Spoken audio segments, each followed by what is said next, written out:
We're back at the table at Orsingigi, and I am so excited to welcome our friend Brooke. She is the mastermind, the beautiful face, the everything behind Female Foodie, which if you have not heard of Female Foodie or have not been aware, it is like the best thing that has ever happened to You're so food. nice.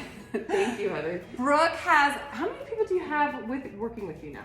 So we've got 20 food writers Oh in different cities across the country, but I'm from Salt Lake, so we're Yes. Salt Lake City based, and we write about restaurant recommendations, and then as of 2020, we now share restaurant-inspired recipes, so we're all about good food. It is the best thing. I have leaned towards Brooke's recommendations because not only does she recommend a restaurant, but she also recommends specific items on it. And Yes. so when I've gone to restaurants where I haven't tried it before, I know exactly where to go and what to pick. But she also has this amazing Female Foodie card, which I bought one last yes. year, and I cannot tell you how much I've loved it because we kind of get stuck in a rut at our we'll go to our 3 favorite restaurants and just always stick to that. Yep. But it has opened my eyes to restaurants that I've heard of, but maybe it's a little off my beaten 10-mile Yes. radius. And Yes. so it has been so fun to be able to do that. So tell me about your card. So the Female Foodie card is exclusive to Salt Lake City. We might expand to 1 or 2 other cities this year, we'll see. But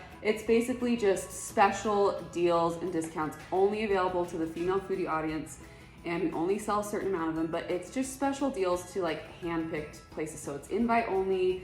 I love what you said about trying the same 3 places over and over, and it kind of gets you out of your comfort zone, because that's the whole goal. It's we have so much good food, there's so many good places to try, so that's the incentive is here's a little deal, go try a new place, and hopefully you find a new favorite. Yes, and I have to applaud Brooke because I think the thing that I've always been a huge fan, but I think the thing that I've loved about Brooke is that she is not one who is out there leaving a negative review.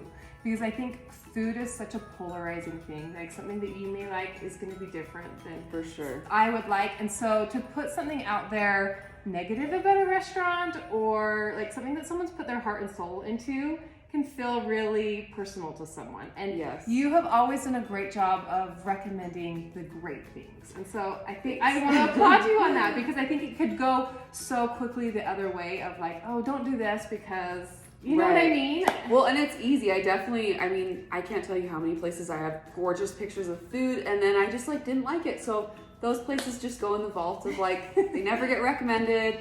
But something I decided early on was that I actually did do a couple negative reviews Did in the you? very beginning, literally 10 years ago when I was first starting to just post on my blogger blog and blogspot blog, and I hated the way it made me feel. And especially in a community like Salt Lake City, and we're feeling this 10 times now Yes. this year, but these are these businesses and families' livelihood, and Totally. and like you said, food is so personal. Yes. And even though we try to recommend stuff that's on brand for us, and we only want to recommend restaurants that we feel super confident in, that we want Heather and her husband going to date night for, Yes. spending time with family.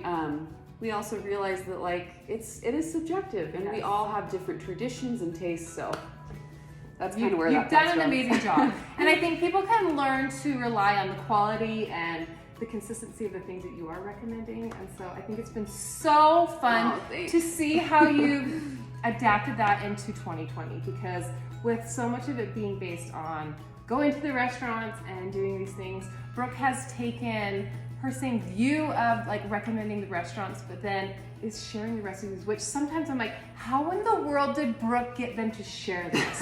Because this is their business, right? This is a thing that's keeping them afloat, but I think people also are recognizing that giving these consumers a connection to the restaurant will just bring them into the door when it's available, right? Right. Well, not only does it create more connection, and it increases the audience, regardless of geographic location. But I think a lot of times when we get an original recipe and people are making it at home, it's fun, but we also have such an appreciation for the craft. For example, I tried to make pastrami for my first time this summer and realized, oh my goodness, this is so much easier just to go and buy it. Yes. So Yes. it's been really fun. It's been really fun, and it's really, even for me, helped me really come to appreciate even more just the art and the craft of Yes. all these people, the things they're sharing. could you have ever imagined what a following the donuts were going to be? No.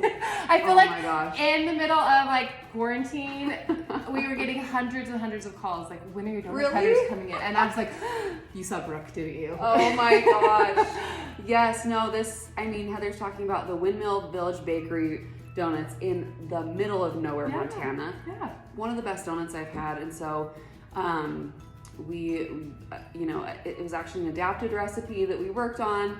And then I just kind of thought, I don't know if people even make these, because it's kind of a pain to Time consuming, get yeah. out the oil, fry it, make your own dough. People went nuts. And it has like potato in it, right? It has potato in it, which is the secret ingredient. That's why they're so good. They're just extra like fluffy and they're so good. But some recipes I'm like, people love this, Yes. and crickets, and others I'm like, okay, I like this, and people go nuts, so you never know. It hit a nerve. I think everyone was like looking for ways to keep themselves busy. Yeah. And who doesn't enjoy a hot donut? And so Right. highly encourage you to go check that one out. But tell us a little bit about how you became so in love and just connected with food. So all credit goes to my mother, which I know you know, my Yes. mom, Sai, from A Bountiful Kitchen. And it's so funny, a lot of people don't even know she's my mom because I don't really look like her daughter. I look more like my Yeah, dad. She yeah. has like dark hair, dark complexion. Both but- beautiful women. Oh, my mother is beautiful, but she, Sai from Bountiful Kitchen is my mom, but even before Bountiful Kitchen, long before, our family traditions and day-to-day activities were just based around food. So she always had dinner on the table, and it wasn't always these like extravagant sit-down meals. Yeah. I mean, Sunday was an event. Yeah. Sunday was a nice like tablecloth sit-down dinner, but she always had something home cooked where we'd sit down and make time to eat together and spend time together. So that was like the heart of just my love for food. I mean, when you have someone that's cooking things homemade and someone that truly loves food, it's hard to not let that translate into your life. Yes. But then also with eating out, I mean, we would eat out here and there in Salt Lake City, but if we went on a trip, like, it was a big deal to try local spots with good food. We were not going to like chain restaurants. I mean, here and there, of course, In a the drive-through. emergency situation. Yeah, but my mom would like pull up. She would do research on different like web forums. And Which then, can you imagine without like what we have No, now? no. There's I no mean, female foodie back then. There's no female foodie. I mean, there was Chowhound was a little more used, so she would use that. But she was scrappy. Like she would do all this research, and then we would pull up to a restaurant, and my mom would get out, and she'd walk into the restaurant to get like a feel for the vibe. And I need to connect before I agree to no, eat here. she would like kind of look around at the food and get a feel, and then she'd like come out and either be like, okay, come inside, or like shake her head and come out to the car. How did your dad handle this? I feel like Oh. like my husband would be like, I'm just hungry, I just want to eat. My dad is like, he's the best sport ever. He's game for anything. Oh. And he and my mom have an amazing relationship. So he's always been like 100% just like, They're a dream. Whatever Can I my just sweetie tell you wants, that? yeah. Oh my gosh, they're a dream. yeah, no. So that's where it started.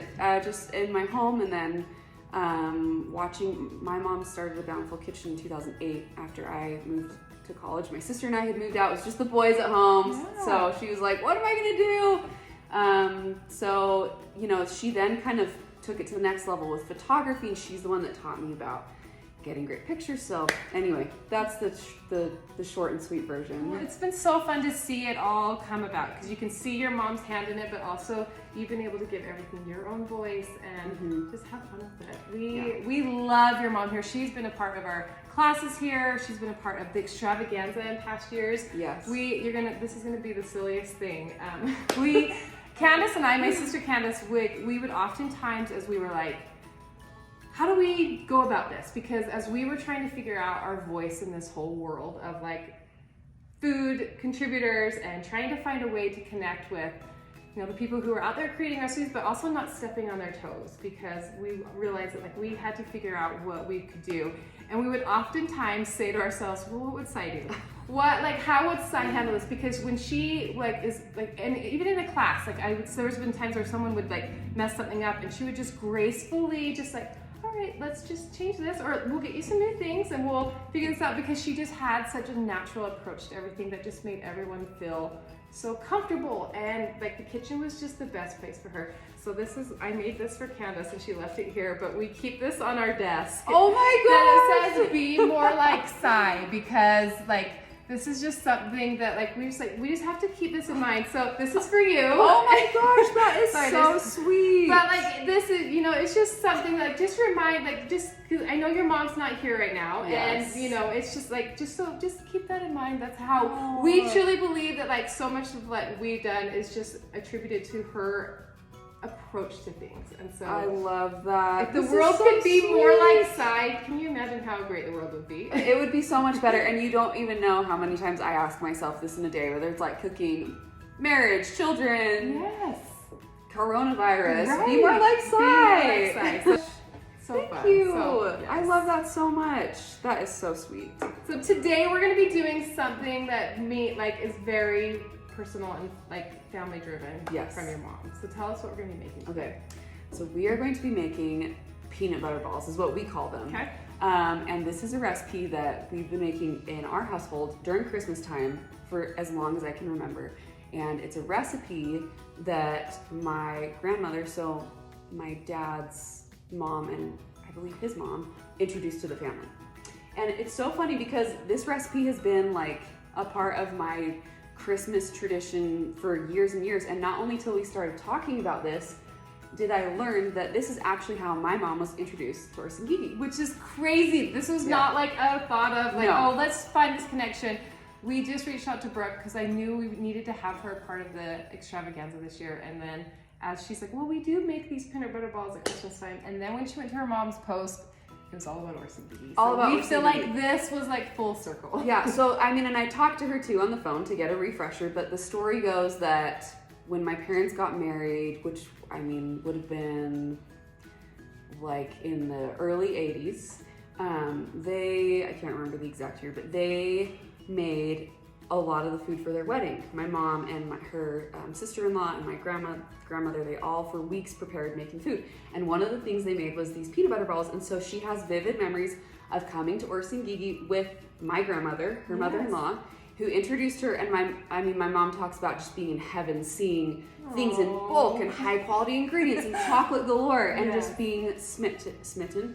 And so that's what they did. They got their ingredients here. And then my mom told me that every Thursday, they would go to my grandma's house. She lived in an apartment by the zoo. You know, if you're going up the canyon right there. And they just, for hours, would make these peanut butter balls. And, you know, you'll see that they're super easy to make, but they handmade all these peanut butter balls for weeks. And then they just put them in the freezer. And then for their reception, amongst other homemade treats and things. I'm sure so many great things. Yeah, they served it. So I had no idea about the Orsingigi connection. It was perfect. Yeah. We are so excited to be able to offer this for you guys. You will see how easy this recipe is, but also something that involves everyone in the family. So whether you're 5 years old or 55 years old, whatever it is, this is meant to be something that everyone does together. So let's go do it. Awesome. Can't wait.